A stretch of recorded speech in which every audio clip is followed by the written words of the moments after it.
नमस्कार किसान भाइयों, स्वागत है आप सभी का आप सभी के अपने YouTube चैनल मंडी भाव अपडेट में। आज हम किसान भाइयों इंदौर के महू में हमारे साथ इमरान भाई और आसिफ भाई। तो यहाँ पे अब बात करेंगे किसान भाइयों प्याज को लेकर कि ये साइज़ आप देखिए, ये साइज़ शायद आपने देखा हो। इनका अनुभव रखेंगे साथ में, और साथ में ये साइज़ कैसे बन रहा है इनके पास आप सभी को बताएंगे। इसके पीछे का राज कि इसके पीछे का राज क्या है, आखिरकार एक कौन सा बीज लगा रहे हैं और कौन सी दवाई का इस्तेमाल कर रहे हैं खेतों के अंदर, और साथ ही साथ पानी का सबसे बड़ा रोल है प्याज के अंदर। तो आइए किसान भाइयों उनसे जान लेते हैं एक एक करके कि प्याज में हमें क्या क्या सावधानी बरतनी चाहिए, अच्छा उत्पादन और साथ साथ अच्छी क्वालिटी कैसे हमें लेनी चाहिए। जी नमस्कार किसान भाइयों, मेरा नाम आसिफ पटेल है।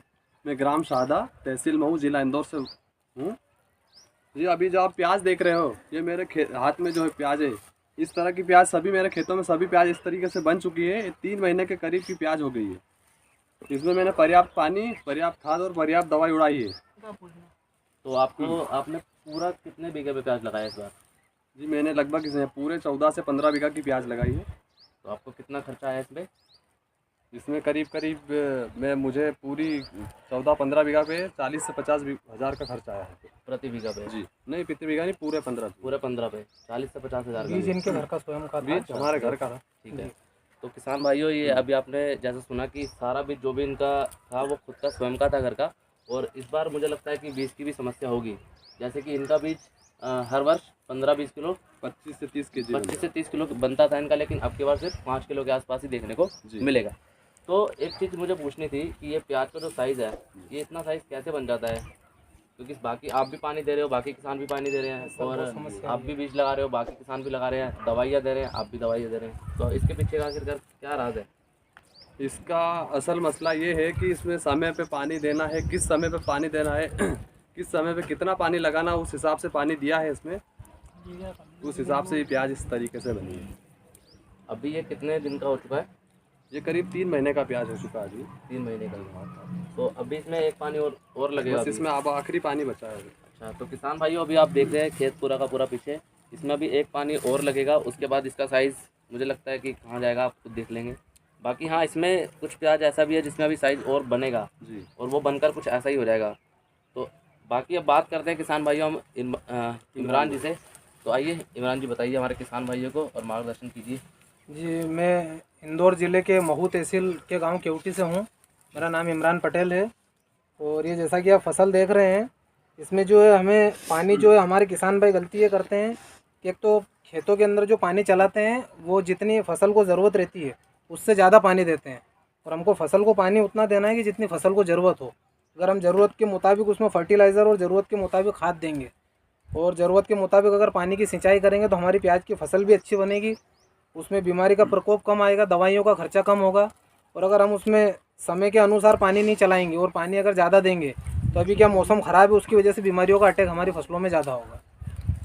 हाँ, तो इमरान भाई जी आपने अब की बार कितना प्याज लगाया है और अब की बार आपको क्या लगता है कितना उत्पादन आपको मिल जाएगा प्रति बीघा के हिसाब से? ये उत्पादन तो इस साल मेरी फसल भी जो मैंने भी इनके जितने ही 14-15 बीघा के समथिंग प्याज लगाए हैं, लेकिन जो उत्पादन का मामला इस साल काफ़ी कम रहने वाला है, क्योंकि इस साल क्या है कि 90% किसानों के प्याज में समस्या आई है।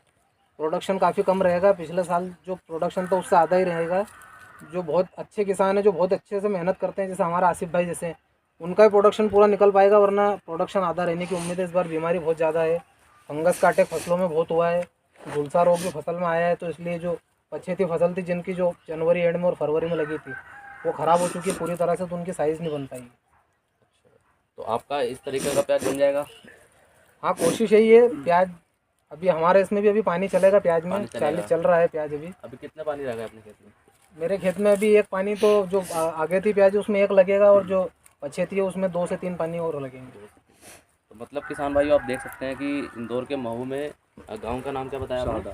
शाहदा। तो शाहदा में यहाँ पे आप देख सकते हैं कि प्याज की फसल किसान भाइयों अभी तक मैं 3 दिन यहाँ रहा हूँ और अभी तक मैंने ऐसा साइज़ अभी तक तो नहीं देखा। तो आप किसान भाई कमेंट करके बताना कि आपका ये साइज़ अभी हो चुका है या नहीं।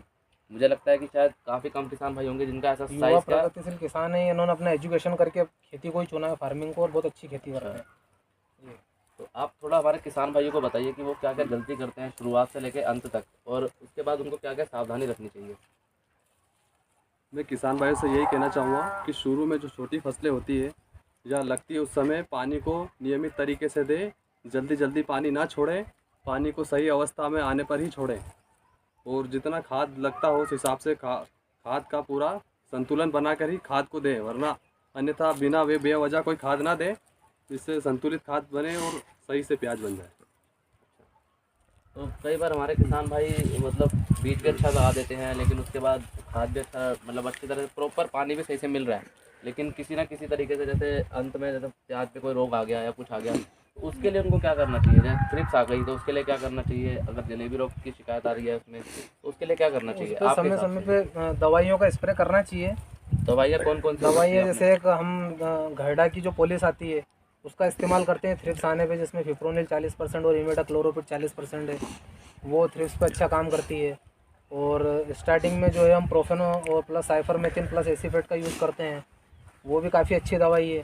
और दवाई कोई सी भी हो, लेकिन नियमित रूप से मतलब हमको 8 दिन 10 दिन के अंदर अगर स्प्रे करते रहेंगे हम, तो ऐसा नहीं है कि हमें महंगी दवाई का यूज़ करना है। दवाई हल्की और कम खर्चे के अंदर अगर हम नियमित अंतराल में उसका स्प्रे करेंगे तो फसलों में बीमारी नहीं आएगी। किसान हमारे क्या करते हैं कि फसल हरी भरी रहती है, जब तक उसमें स्प्रे नहीं करते हैं, फसल जब बीमार होकर बहुत ज़्यादा उसमें घातक बीमारी आती है तब स्प्रे करते हैं, और उसकी वजह से वो फसल जो है फिर सुधर नहीं पाती। बिल्कुल बिल्कुल, ये बात बिल्कुल सही बोली है कि होता क्या है कि जब तक फसल अच्छी दिख रही होती है तो हम उसको देखते भी नहीं है कि क्या हो रहा है क्या नहीं हो रहा, और जब उसमें वो समस्या बढ़ती जाती है उसके बाद हम उस पर ध्यान देते हैं कि हाँ अब यहाँ से बीमारी शुरू हुई है तो हम दवाई देंगे। अब जब बीमारी ज़्यादा बढ़ने के बाद जब हम दवाई देते हैं तो वो असर नहीं करती, जब उसको जिस प्रकार से दवाई चाहिए जितनी उसको चाहिए वो नहीं मिल पाती। अब किसान भाइयों बात करते हैं बीज की। ये तो बात रही कि हमने प्याज लगा लिया, पानी भी दे रहे हैं, तो मगर स्टार्टिंग में हम बीज जब लेते हैं तो बीज का चयन हमें कैसे करना चाहिए? कई किसान भाई अभी भी हमारे घर पे बीज बनाते होंगे, जैसे हमारे आसिफ भाई जी हैं जो घर पे बीज बनाया है। जितना भी आप प्याज यहाँ पे देख रहे हैं किसान भाइयों, ये सब इनका घर का बीज का ही तैयार है। तो जिस वजह से मुझे लगता है कि कहीं ना कहीं बीज का बहुत अहम रोल है इसमें। तो बाकी किसान भाई अगर मान लो कि वो घर पे नहीं लगा रहे हैं बीज, वो मार्केट से बीज ले रहे हैं, लेकिन उनको ये नहीं पता चल पाता है कि हम कौन से बीज का चयन करें। एलोरा है, काफ़ी सारे बीज है मार्केट में, तो उनको कैसे पता चलेगा कि वो जो बीज ले रहे हैं वो सही है नहीं, और कितना कारगर साबित होगा उनके लिए? जी, मैं बीज के मामले में तो ये कहना चाहूँगा कि बीज हमेशा उच्च गुणवत्ता वाला ही लें। मेरा जो है, मैं बीज हर साल अपना घर का तैयार करता हूँ, 20 से 25 केजी बीज करता हूँ। उसमें मुझे कुछ घटता है तो मैं और बाकी मार्केट से अवेलेबल करता हूँ, और सही क्वालिटी का बीज लाकर ही उसमें बोता हूँ। मैं ऐसा नहीं कि मैं कोई सादा या खुला बीज ला के बोता हूँ, मैं बिल्कुल मार्केट से ब्रांडेड जो बीज होता है मैं वही ला के बोता हूँ। मेरे प्याज जो है ये पंचगंगा, अजय अक्षय जी, ये दो ही क्वालिटी से बना हुआ है, ना ये एलोरा है ना ये कोई दूसरा प्याज है। अच्छा, तो जैसा कि आपने भी मतलब मार्केट का लगाया है बीज इसमें, है ना? तो समस्या ये आती है कि उनको मिल तो जाता है मार्केट में, लेकिन हमारे काफ़ी किसान भाई फंसते इसी चक्कर में है कि उनको नकली बीज मिल जाता है। अब उनको पता नहीं चल पाता, वो होता भी पूरा पैकिंग अच्छे से है और सब कुछ वो लिखा है, पंचगंगा लिखा है, उस पर एलोरा लिखा है, लेकिन उसके बाद भी उनको नकली बीज पता कैसे चलेगा कि बॉक्स खोल के 2-3 दिन के लिए चेक करना। जैसे नकली बीज क्या है कि हमारे किसान भाई गलती ये करते हैं कि वो किसी भी दुकान से खरीद लेते हैं। दुकान विश्वसनीय, आप विश्वसनीय दुकान जो मतलब जो इनके जो डिस्ट्रीब्यूटर रहते हैं कि जो अच्छी दुकानदार हैं, आप उनसे लें। और एक मेरे किसान भाई से मैं ये भी बोलना चाहता हूँ कि आप सस्ते बीज के चक्कर में ना पड़ें। हमारे बहुत सारे किसान भाई क्या करते हैं कि जैसे प्रशांत का बीज 2500 मिल रहा है और दूसरी कंपनी का 1500 मिल रहा है, तो 1500 रुपये वाले लेने के लिए ज़्यादा किसान भाई उस पर करते हैं, और उसके चक्कर में उनको ख़राब बीज भी आता है। अगर आप जो विश्वसनीय जो जानी मानी कंपनियाँ हैं, जैसे हमारा कलश की कंपनी हो गई, उसके जो बीज हैं, और हमारा आसिफ भाई ने बताया कि पंचगंगा हो गया, अपना एलोरा हो गया, अजय अक्षय हो गया, प्रशांत हो गया, ये जो अच्छी कंपनी जो सर्टिफाइड कंपनी उनका ही बीज लें और अच्छे दुकानदार से लें। ऐसा नहीं कि आप किसी भी छोटी सी दुकान से उठा के ले आएँ और बाद में फिर वो बीज ख़राब हो गए, तो उसमें हम बड़े दुकानदार में हम क्या कर सकते हैं कि उस बीज को खोल पे हमारे घर पे चेक भी कर सकते हैं। अगर उसमें हमें कुछ खामी दिखे या उसको उगा के देख लें, अगर उसमें कोई दिक्कत है तो उसको हम वापस बदलवा भी सकते हैं।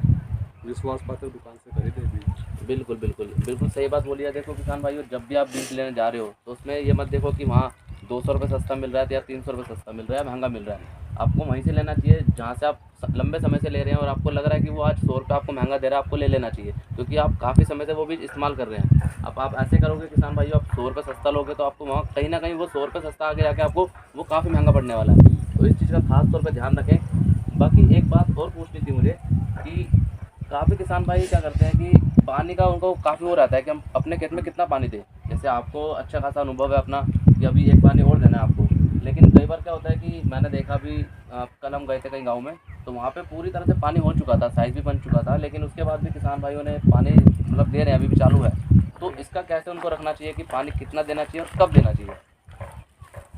ये प्याज का जो है, जैसे अभी आपके हाथ में जो प्याज है, इसकी अवस्था बन चुकी है, आखिरी पानी सहन करेगा। इसके बाद अगर आप अतिरिक्त पानी दोगे इसमें, तो फिर ये फफूंद लगेगी इसमें, जो है इसका छिलका और इसका जो स्टॉक है वो लिमिट घट जाएगा इसका। और अगर आप इसको पानी खींच के आप जिससे निकालने की तैयारी करें तो ही बेटर है, क्योंकि ये प्याज लगभग बन चुकी है। अभी हमारी जो प्याज है ये बिल्कुल तैयार फसल है। अगर इसको एक पानी की और गुंजाइश है, अगर चाहें तो नहीं घुमा सकते पानी, और नहीं है तो नहीं भी घुमा सकते, कोई दिक्कत वाली बात नहीं है। लेकिन अभी इस पौधे में थोड़ा हरापन है तो ये पानी एब्जॉर्ब कर लेगा। इसकी रूट वगैरह वो भी सही है, इसलिए एक पानी और देने की गुंजाइश है हमारी। बिल्कुल। तो वैसे अगर हम नॉर्मली बात करें कि एक हमें 1 बीघा में अगर प्याज लगाया है अगर, तो उसमें कितना पानी देना चाहिए, कितनी बार पानी देना चाहिए? एक बीघा का प्याज है तो बीघा मायने नहीं रखता है पानी के उसमें। पानी का तो ऐसा मसला है कि वो 1 महीने से लेकर 3.5 महीने तक की ये फसल जो है पानी पीती है। अगर आपके पास पर्याप्त पानी है तो इसको 3.5 महीने की अवस्था तक इसको पानी दे। इसका कंद जब तक पूरा पर्याप्त बन नहीं जाता, अगर आपकी फसल निरोगी है, बिल्कुल इसमें कोई बीमारी नहीं है, तो ये पर्याप्त पानी पिएगा, पूरे 13 से 14 पानी पी लेगा ये। उसके बाद जो है आपकी रूट का है, रूट अगर एब्जॉर्ब कर रही है पानी तो ही पानी दे, वरना किसान भाई बाद में लास्ट में सूखने के बाद पानी ना दे प्याज में। बिल्कुल बिल्कुल। तो किसान भाइयों, ये छोटी छोटी जानकारियाँ मुझे लगता है शायद आपको कोई नहीं बताएगा ऐसे, जितना डिटेल में इन्होंने बताया है।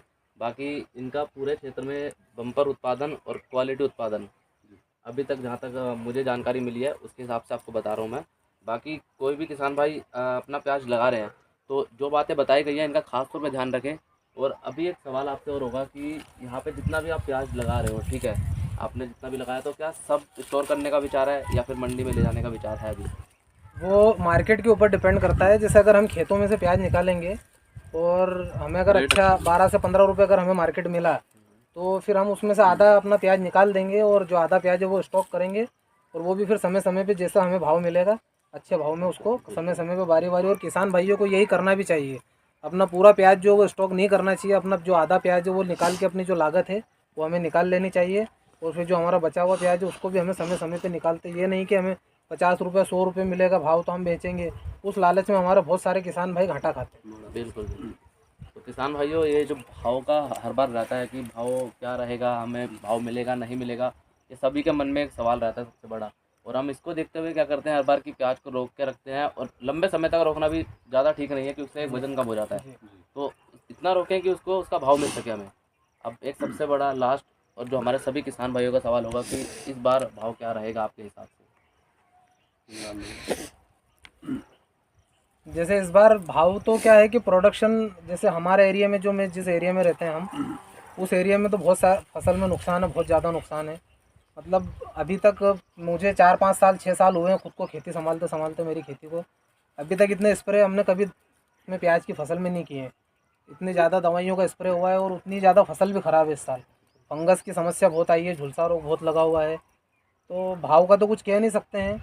और बाकी पूरे हिंदुस्तान के अंदर प्याज लगता है तो कैसी क्या रिपोर्ट आती है, दूसरे राज्यों में कैसी फसलें हैं और दूसरे जो मध्य प्रदेश है उसमें दूसरे क्षेत्रों में कैसी फसलें हैं, उसके ऊपर रहेगा भाव का। और भाव के चक्कर में मेरे हिसाब से किसान भाई ना पड़ें। अपनी लागत, अगर आपको लागत निकालने के बाद में प्रॉफिट मिल रहा है तो अपनी फसल को समय समय पर निकालते रहें। बिल्कुल बिल्कुल। इस बार किसान भाइयों, आपको पहले भी जानकारी दी गई है कि ये वर्ष हो सकता है प्याज के लिए इतना अच्छा ना भी हो, लेकिन ऐसा भी बोला जा रहा है कि आगे चलकर इतना सुपर क्वालिटी प्याज हमें ना भी मिले। दोनों चीज़ें हो सकती हैं, लेकिन अभी हमें जब भाव मिले तब प्याज को निकालना चाहिए। बाकी आप दोनों का बहुत बहुत धन्यवाद हमारे किसान भाइयों को समय देने के लिए। तो किसान भाइयों, अभी के लिए इतना ही, मिलते हैं आपसे एक अगली और नई वीडियो में।